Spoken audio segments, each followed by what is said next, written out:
বিউলির ডালের বড়ি দিচ্ছি। এটারে দেখুন বিউলির ডাল আমি পিষেছি, এর মধ্যে দিয়েছি 5 ফোড়ন আর হিং। এবার আমি দেখাবো আপনাকে কেমনি করে বিউলির ডালে বলে। এবার ডালটাকে খুব ভালো করে ফেটাবেন। একটা বাটিতে একটু জল নিয়ে দেখবেন যে বড়িটা উপর দিকে উঠে আসছে কিনা, তাহলে বুঝবেন আপনার ফেটানোটা ঠিক হয়েছে।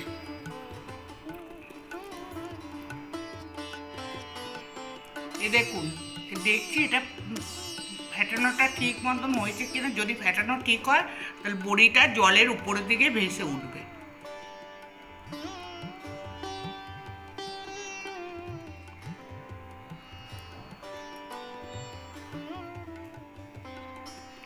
আর একটু ফেটাতে হবে।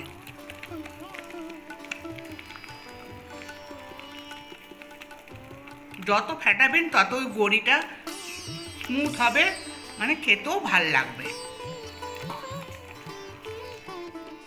কিন্তু এই বড়ি বানানোর সময় আপনার বাসি কাপড় একটু ছেড়ে করবেন, কেননা বড়ি খুব হচ্ছে সুন্দরী মহিলা, ওনাকে ভালো করে যত্ন না করলে ওনার ভালো হয় না।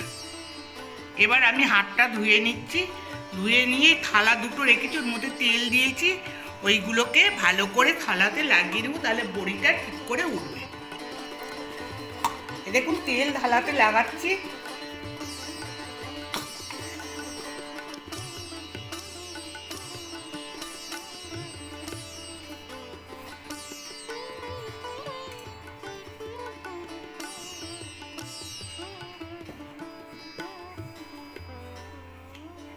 এবার আপনাদের দেখাচ্ছি কি করে। মাও খুব ভালো দিতেন, আমি অত ভালো পারি না কিন্তু দিই। দেখুন এমনি করে আপনি একটা একটা করে বড়ি দেবেন।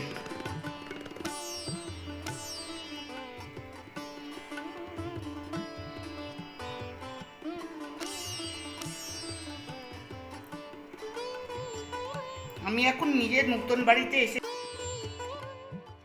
এই দেখুন এক থালা বড়ি দিয়ে দিচ্ছি, এবার আরেকটা থালাতে দিচ্ছি।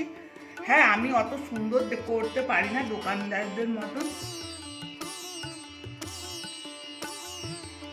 দোকানের বড়ি তো ভালো খেতে লাগে না। ঘরে আপনি যেমনি বানান, শিলে পিষে বানাবেন, বেশি ভালো খেতে হবে। মিক্সিতে পিষলে হয় কি, ওটা পাতলা হয়ে যায়।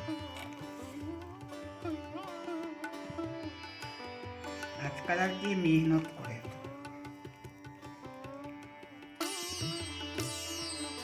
সকলের বাড়িতে বড়ি রীতি নেই।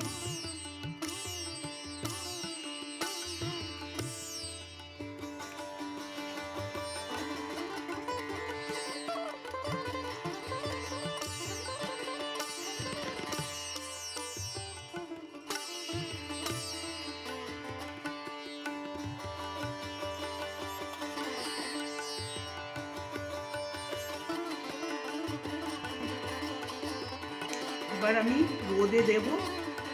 এতটুকু অল্প করেই দিলাম, আবার একদিন কেন দিনক্ষণ দেখে দিতে হয় তো। এবার আমি রোদে দেব এগুলো শুকোনোর জন্য।